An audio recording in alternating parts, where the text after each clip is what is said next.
Hi, in this course on basic construction materials, this is the module on nature of materials and this is the fourth lecture in that module, and we will be looking at inorganic and organic solids. In the previous couple of lectures, we covered in this module on nature of materials, we covered electron configuration, bonding, and then lattice structure, defects in the lattice structure in different dimensions, and then we talked about the phase diagram. Today in this lecture we are going to talk about inorganic solids and organic solids, and so these are the reference books, and mainly this today's material is coming mainly from the book by Mamlauk and Zinowski, and also different photographs or sketches from the internet have been used for demonstrating various things. Now, inorganic solids, what are these? These are non-metallic elements or a combination of metallic and non-metallic elements, okay? And they are also known as ceramics, mainly because they have ionic and covalent bonds present in them. Okay. These are the two major type of bonds which you will see in these type of materials, and different classes. These inorganic solids can be divided into 5 different classes. First one is glasses, mainly based on silica, and then second one is vitreous ceramics.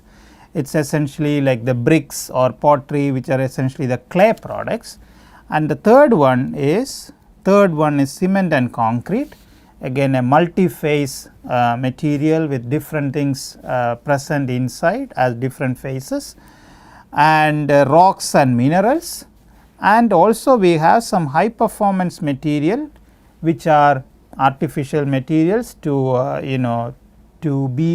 are made to have certain performance characteristics, both in terms of mechanical and other, or in other it can say thermal characteristics, wear resistance, so many other properties are can be possible. Here are some examples shown, okay, and also they are used for machine tools. I will show some examples later. Anyway, now one problem with all these ceramic materials is in general they have poor fracture toughness, okay. And we handle that problem by doing certain by engineering the product. That is, for example, if you take cement and concrete, okay, concrete has very low toughness, or fracture toughness of plain concrete is relatively low. So, how do we handle that is by putting the steel reinforcement or steel fibers which are good in tensile properties, and then we mix them together and make it like a composite material. Essentially our reinforced concrete is a composite material, right. So, the steel rebar take care of the tensile properties required, and the concrete takes care of the compression, and also the steel reinforcement, it helps in increasing the toughness as compared to a plain concrete system. And also we have now fiber reinforced, which we discussed earlier. Different systems are available to increase the toughness. Now, classification of inorganic materials based on atomic bonds.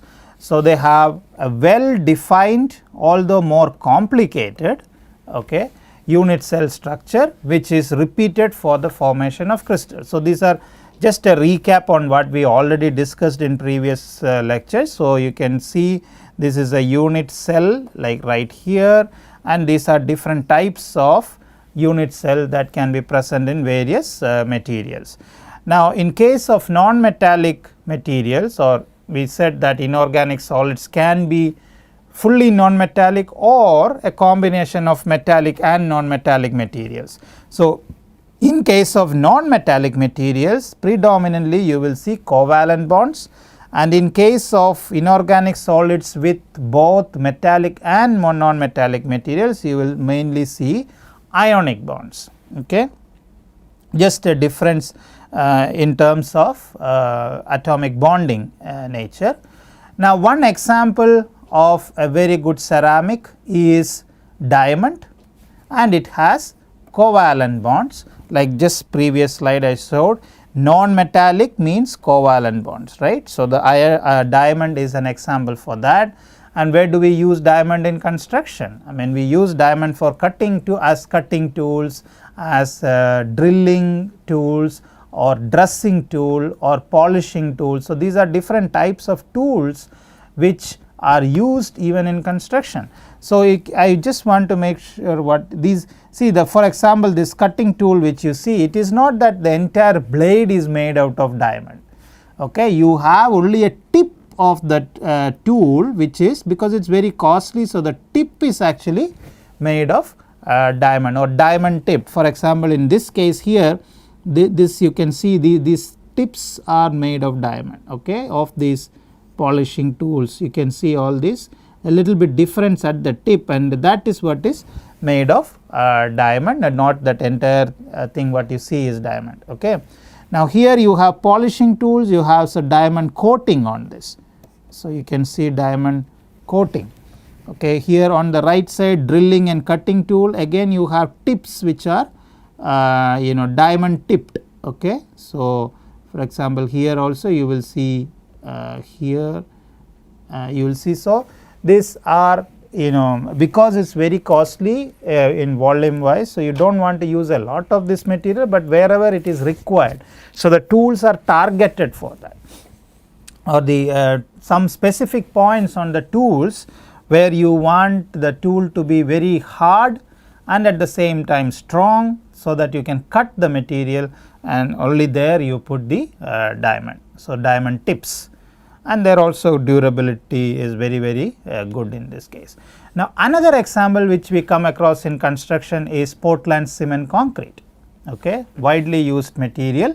It has mainly ionic bonds. So, when you talk about cement or hardened cement paste or concrete, let us say, keep it simple, because when we talk about concrete, you will know more about this thing, but at this stage I will just keep it simple as just cement or hardened cement. Okay. Now, in that you have two major complexes which are dicalcium silicate and tricalcium silicate. This 2 and S should be subscript, Tc2S and C3S, okay, subscript. Now, here C is not carbon, you note that it is cement chemistry notation, and S is SiO2. SiO2, 2 is subscript there. So, you have C and S. Now, dicalcium silicate means 2 CaO and SiO2, tricalcium silicate means 3 CaO SiO2, okay, 3 CaO SiO2. You will learn more of this in the later sections. So, 2 CaO SiO2. So, this is what that is. Now, in this ionic bond is formed between the silica and the metal oxide. Okay. So, let us look at what is the role of a silica and metal oxide here. So, this is the silica, a typical tetrahedron structure of a silica, and on the right side you can see these white circles over there and the triangle formed with a dot that indicates the so this indicates this tetrahedron. So, this indicates this and this indicates this. Okay. Okay. Now, that is a single element or a monomer. Okay. So, these multiple monomers will join together to form a polymer. Okay. So, what is a monomer? It is a molecule that can react together with other monomers to form a larger polymer chain or a 3D network, depending, it is not like straight line, it could grow in different directions, and a network can be formed, and this process is called polymerization. So, that happens, and then there is a bond formed between the calcium, in case of concrete I am talking, or cement paste I am talking, between the calcium here and the the metal oxide or calcium oxide and the silica monomer. So, this region you will have a ionic bond formation. Okay. So, that is a typical nature of Portland cement concrete system or Portland cement system to be precise. So, this is calcium silicate. Okay. Now, again we just discussed about the fracture toughness in the previous slide, and we know it is of much less than that of metals. It's much less means it's it could be even 1/50th of that of metal. So, it could be very low, very brittle in nature.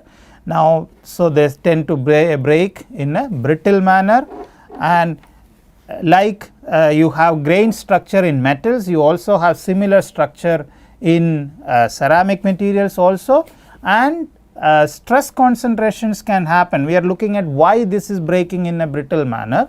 So, stress concentration can happen at grain boundaries, and also there could be internal cracks and flaws. Okay. So, these are the weak locations at which stress concentration can happen and then propagate and then leading to failure or fracture of the material. Now, let us look at an example graph here. You can look at this graph. So, this is a ceramic material, the first curve. So, you can say this is a vertical line if I draw there. So, I can say this is the area under the curve for that, right, area under the curve. And if I compare that with, let us say, high carbon steel, or let us say low carbon steel if I take. So, I have this is the area under the curve, and if I consider the area in the post elastic region, still I have very large area, and so I can definitely say that low carbon mild steel which is shown there will take much more energy before it can fracture into two pieces. So, area under the curve of ceramic is much less than that below the low carbon mild steel. So, like this you can take stress strain curves and then find out what is the fracture toughness or the energy required to break the material. Now, crystalline and non-crystalline structure. So, ceramic materials can in general have two, maybe more, we will see a third one later, but in general we say crystalline and non-crystalline, okay, structure. And this non-crystalline is also known as amorphous. This is that usually you will see this word amorphous when you read articles. Now, crystalline, when we say they are ordered in longer range. So, look at the first picture on the first sketch below. You can see that this entire photo, the picture or entire sketch here is kind of in a well ordered manner. Okay.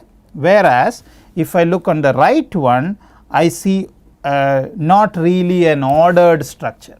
So, that is more of an amorphous or a non-crystalline structure. Now, both these, you see those two circles, red circles over there. So, both these are formed with monomers like this one and this one. Okay, you can see monomers like a same type of building blocks are still there. Okay, in both these left and right, quartz and glass, you have the same monomers present, but when they are arranged in a in a larger volume, in the quartz case you have a very good very well structured, in the long range means larger volume is in a proper structure or in an ordered manner, whereas in the case of glass, that orderness is only for a very short range, it is not for the entire or the larger volume. Okay. So, that is what we mean by long range and short range, or you can say large volume and small volume. So, here in the second case it is not well structured, and so we can call it either non-crystalline or amorphous in nature, and you will hear this term in many classes in future. So, it is important to understand what these means. Now, there is also one which is in between these two, which we can call polycrystalline. Okay. So, you can see here crystalline structure, on the right side you have non-crystalline, and now in the middle somewhere in between you have polycrystalline structure. So, you can see here in this polycrystalline, this is one crystal pattern, and this is the another one. Okay. So, you have two crystal structures shown there. So, polycrystalline. Now, that is about the inorganic solids. Now, we will talk about the organic solids. Now, these are long molecules of covalent bonded carbon atoms, and these are chains. These molecules are, like you can see in the picture at the bottom, you have a polymer, I am going to call it a blue color, and then polymer 2 which is green color. Okay. So, these molecules are chains of carbon and hydrogen combined with various radicals, okay, or functional groups, that is another term. And for example, functional groups such as hydrogen or hydrocarbons can be cross linked with covalent bonds. Now, you can see here closely. So, I have this blue, this is one polymer chain, and then this green one is another polymer chain. Okay. Now, when they are combined, so you have a covalent bond formed here. So, this you have a radical on the radical 1 or radical 2 or functional group 1 and 2, and that will combine to form a covalent bond, as you see here in the second case. Now, we can call this also as a cross linker. Okay. So, this presence of these cross links changes the behavior of the material. So, in the future slides you will see how important these cross links are. Even in some of the advertisements you can hear, like when you talk about paint, cross linking polymers are used in paint. So, that helps them preventing cracking of the paint. So, in a wall surface you will not see much of cracking, because they have this cross linking polymers, and which changes their elastic behavior a little bit, or their it takes more deformation for that to crack. So, these chains or cross linking chains, they help in changing the properties of the material itself. Now, in general, the organic solids can be classified into thermoplastics, thermosets, elastomers or rubbers, and natural materials. Natural material I am not going to discuss too much detail here, because it is mainly wood or even asphalt for that matter. You can say crude oil, in the processing to which level it is processed, because it is essentially a naturally available material, even though you do have some processing there. So, wood is a very good example of natural material which we use in construction. We will discuss these three in the coming slides. So, before we go into the coming slide, let me just briefly explain what the major difference between these three could be or are. So, you can see the thermoplastic, you have this different, all this you can see like one chain which goes something like, let me just do it again. You can see that there is one chain which is starting here, it goes like this, and then this is one chain. Another chain, if I want to track, could be, it comes like this, and it goes like this, it goes like this, it goes like this, that is another chain. And another chain, you can maybe plan this one you can consider as another. So, there are multiple chains in this structure, okay, and they are not really connected to each other. That's the main thing to notice there. They are not really connected to each other. In case of elastomer, you can see there is one chain, another chain, another chain, and there are also some cross linking happening in between, okay, but that is of similar nature material. It's and now thermoset, you can see there are multiple chains and they are really cross linked a lot. Okay, so they are really cross linked. So this is the major difference between these three groups of materials: thermoplasts, thermosets and elastomers. Now we will look a little bit more detail into these. Thermoplastics, as I already mentioned, these have linear carbon chains, okay, that are not cross linked. So you will not, it is not cross linked, that is the main thing. So they are just linear carbon chains. Okay, follow one this and maybe another one.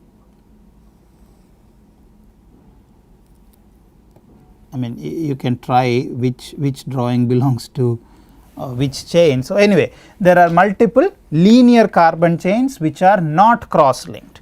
Okay. Now what happens is, when the temperature is relatively low, the secondary bonds, they adhere the chains. Okay. But upon a little bit of heating, what will happen is these secondary bonds can break, okay, and the material becomes viscous. They tend to flow, or they starts flowing, and then so this is a good thing in when we talk about reuse of materials. We can actually use the same thermoplastic material, melt it and then reform into a different shape. Okay, so we can reuse. So in terms of sustainability, this will be a good type of products to use, because we can increase the reusability of this material. These are some of the examples of thermoplastics. You can see polyethylene, we use a lot of these in various pipes. Polypropylene also we use. So you will see that many of our construction sites, we will have a lot of these plastic materials being used. These are some of the for electrical wiring, or some containers, different type of materials which we see in our day to day life. We use all these materials a lot. Plastic is probably not it's not our, we cannot live without plastic. I think today it has reached to that level.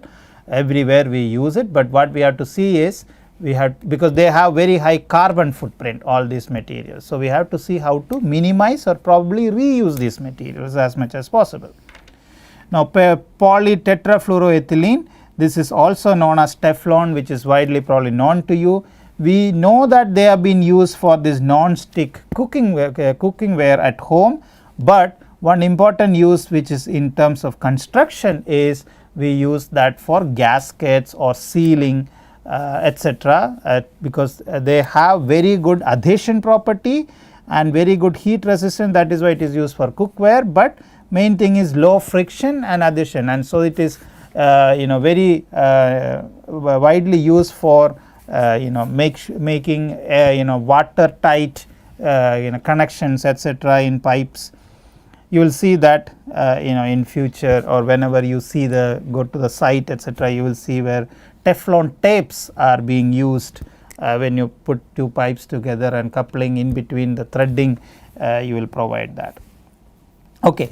Now other example is polystyrene, which is very widely used for molded objects, and PVC full name is polyvinyl chloride, and it is used for water pipeline, electrical conduits. I am just citing couple of examples here, but you will see that most of these materials are used in variety of products, and nowadays it is becoming more of a general purpose plastics. Many places you will see different plastic forms, even pipes which you see. There are other types of products also, not only what is shown in this paper, in this slide. So PVC pipes, these are also some heavy duty pressure pipes. On the one on the right side, you can see the thickness is very high, so it can be also used for some pressure hoses. Of course, there will be limitations on that. Sometimes we also reinforce the pipes with some fibers embedded inside the wall of the pipe. So there are different applications, and tailor-made products will definitely be there. Now other set of plastics are thermosets. usually made with a resin and a hardener. Okay, a resin and a hardener. What they do is when they are mixed together, they chemically react and then harden to whatever the shape we are putting it in. Now, when I say chemically react, you can see how it is used is, you can see, maybe before that I will just explain what they are. Carbon chains are cross-linked to form stable compounds that do not soften upon heating. In case of thermoplastics, we saw that when they get heated, then your chains are the secondary bonds are broken and then it starts flowing, right, or the viscosity decreases. But in this case what happens is it does not really change its viscosity, and this is very stable products are formed in case of thermosets. So, you can see here there are a lot of cross links here, so which are probably very difficult or they need higher energy level to to break them. Examples are epoxy and polyester. Epoxy is widely used as glue. This is one example. As you can see here, this is a glue which is widely used in construction. You can see there are two tubes connected, and what we do is we press these two together with our fingers, and it is like a syringe. So, equal amount of material comes out of the two syringes which you see, 1 and 2. Okay. And so, equal amount comes out and then you mix it. So, one is resin and the other one is hardener, and then you mix it very well, so that the 50-50 combination, part 1 part 2 or part A part B, like that they would be mentioned in the products, and you mix them, and then once you mix it, they react and then form a solid stable compound which cannot be which is very stable and then will not change its properties so easily upon heating, and you can't really melt it and regain the shape also. That is one disadvantage of thermosets. Okay. And these are also used for as reinforcing phase. You can see here in fiberglass, you can see here some fibers over here, they are polyester fibers which are kind of spread and functions like reinforcing material when we talk about fiberglass sheets, or even the car body. If you look carefully, you will see that there are some fibers in that, and that is sometimes fiberglass is used. I mean, there could be other products also, but I am talking about first generation products which were used for car body. Once the metals, people stopped using metals, they started using fiberglass. So, this is one use of fiberglass. In construction, definitely we use that for different type of sheets which are in. So, in this picture it may not be very clear, but you will have small fibers in all these. If you look carefully next time when you see a transparent or any roofing material, you might probably see that there are some fibers present inside, like a composite behavior it gives.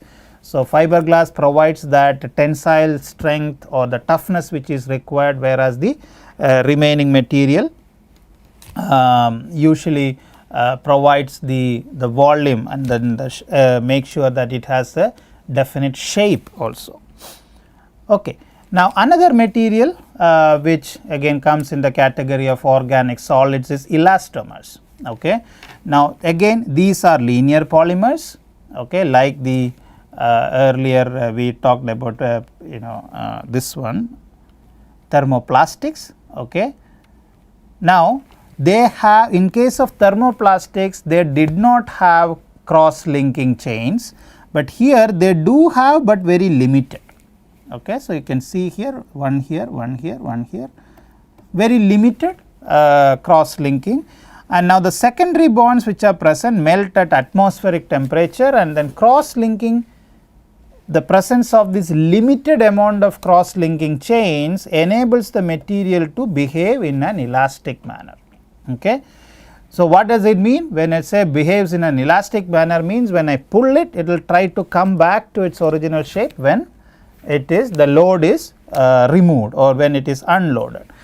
Now, for example, if I say this particular thing, if I pull here and here, some of these cross links will kind of realign themselves until it becomes stretched, okay, and when I remove the load, it will come back again to the original shape, okay. So that's what it means, how these chains help, okay.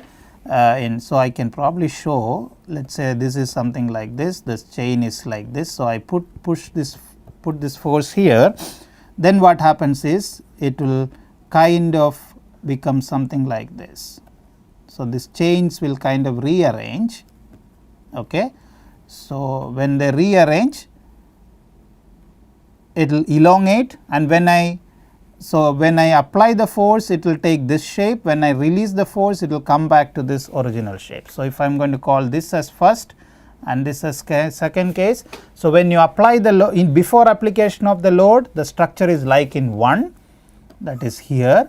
When you apply the load, the structure becomes something like this in 2, and then when you release the load, again those cross chains will come back to its original shape, which is like in 1. So you have an elastic behavior. What are the examples for this? You have natural rubber, and then you have synthetic rubber. Now we have a lot of sports complexes and many applications where synthetic rubber is used, okay. And then also major application in construction is when you talk about bridges, okay. Now there are some changes in that, but there are a lot of bridges where these type of neoprene pads are used. So you can see this bridge here. So what I am talking is this point here, okay. The girder which is on the top, the actual bridge element or the girder is resting on the columns or pillars. So where they are touching each other, that is where you provide a rubber or this neoprene pads, okay. So you can see this black piece here is what I am talking about. So they put this neoprene pad so that there is a proper load transfer happening from or kind of shock absorber. It is not that proper load transfer, you kind of dissipate some of the energy because of this shoe, so that the columns some of the vibratory load which is coming from the girders do not get transferred to the column. So anyway, they provide good necessary energy dissipation over there, and then help the bridge to function the way it needs to function. And there are also a lot of other products which are made of these elastomers. Now in all these organic solids we have, or the solids which we are talking now, ceramic materials, we have melting and glass transition temperatures. Two properties which I just want to talk about. One is melting. Let us first look at that. So the reaction of polymers to temperature, we have seen that when temperature changes, the cross link breaks or it moves or it gets elongated and it behaves, the material behaves in a different way. So the reaction of all these polymers to temperature depends on the degree of crystallization, okay, how well the crystal structure is, and that is how that will influence the relationship between temperature and the behavior of the polymers. Now highly ordered polymers have a fairly well defined transition between elastic and viscous behavior. Now if I look at here, you can see this graph A where I am talking about melting point Tm. So you can see that when it reaches here, very well defined melting point, okay. Now this is a case with highly ordered polymer melting point. You can very clearly see that at this particular point the volume increases significantly. That means the material starts melting, and when it starts melting means what happens is, when the temperature increases, there are molecular vibrations, and because of those vibrations they tend to get separated, creating some volume in between, or they tend to get separated and occupy larger volume, okay. Now what is this larger volume? That is what we are calling as free volume. Now let me go to the next slide, where upon cooling what happens. So that was about the melting point, and upon cooling the motion of the molecules decreases and the viscosity increases, or in other words, the material, it becomes more and more difficult for the material to continue to flow, okay. So the viscosity increases. So we are going backward direction. Now, at sufficiently low temperature, the molecules are no longer free to rearrange and their positions are fixed, and when their positions are fixed and there is no further volumetric expansion or volume change possible. So, we can call free volume becomes 0. Okay. So, here what is this free volume? It is you can look at that drawing at the bottom right. So, that free volume becomes 0, and that temperature is what we call as glass transition temperature. So, I am talking about this point here. Okay. So, at this point the free volume is 0. Now, below the glass transition temperature, what happens is the secondary bonds bind the materials together and it can become an amorphous solid. Okay. Now, above the glass transition temperature, the material behaves in an elastic manner. Okay. So, it also depends on what type of bonds are present.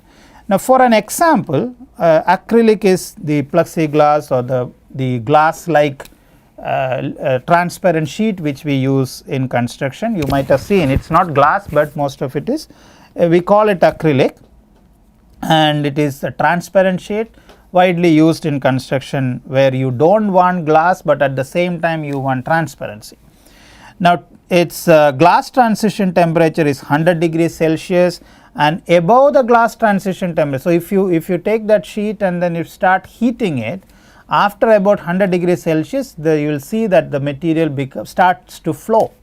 It becomes leathery or rubbery, starts to flow, and then its properties can change, even the mechanical properties will change.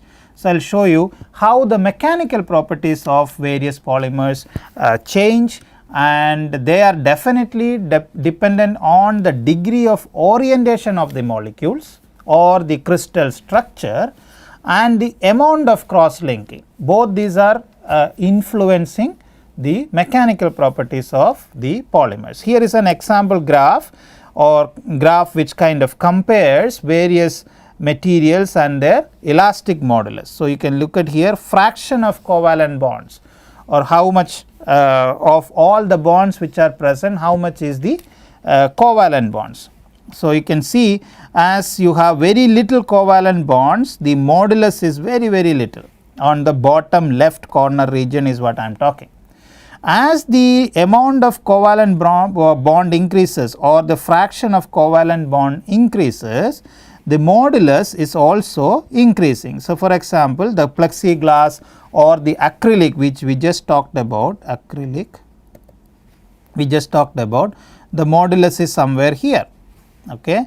So, I can say the modulus, this is log scale. So, you should note that.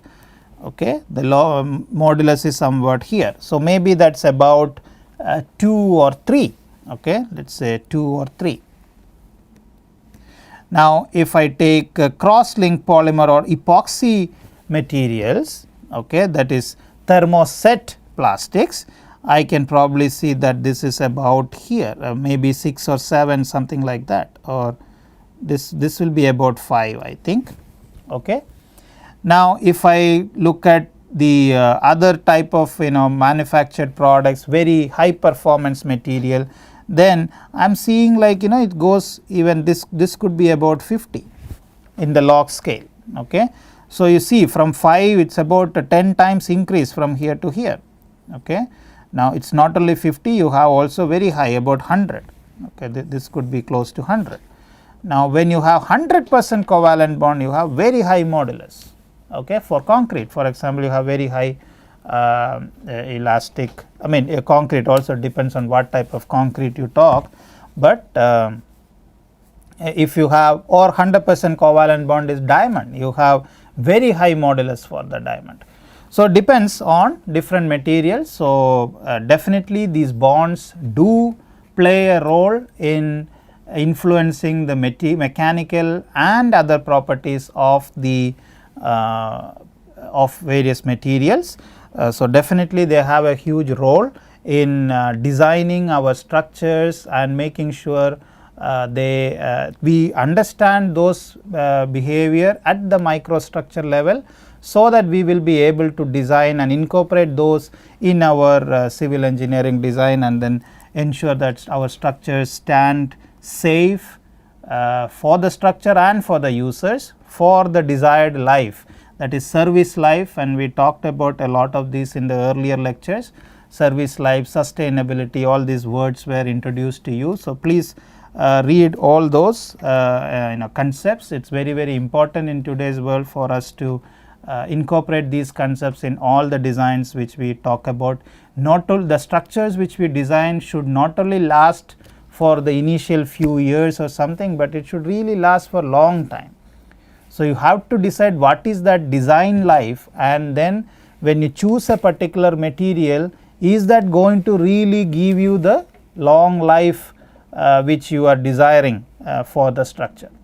For example, I did not talk about it earlier, but let me just tell you, most of the plastics which we talk about, if it is used for external or exterior environment where sunlight is going to directly hit the material, you have to really think about the UV radiation, whether this plastic will degrade in short period of time. So, that is something which is very, very important for us to think about when we use plastics. If it is going to be covered, then it might be okay, it might last longer, but if you are going to use it for exterior environment where it is directly hit by sunlight, etc., you will see that if it is not UV resistant, they will become brittle very fast, and it may not be good for the structure.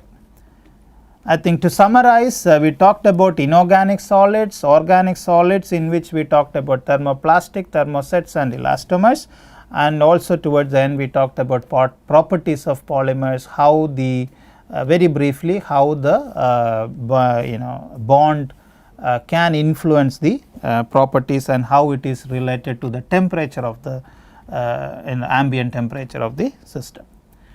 I think with that we will close this session, but before we close, I just wanted to tell you there is something called Bloom's taxonomy. So, these are, you can read about it, it is not part of the syllabus as such, but I thought it is good because some of you may be interested in becoming teachers. So, it will help in how to set question papers, etc. So, this is a way of distinguishing the fundamental questions within the education system. So, you can look at this table, all these words which you see, you will see them in various questions in the exams, okay, and in our class also we will try to use so this helps us in identifying the depth of knowledge a particular student has. So, for example, if we use these kind of words in the question, that kind of just checks whether the student remembers something or not, okay. And if you have compute something, convert, defend, discuss, all these words, estimate, this checks whether they understand the concepts or not.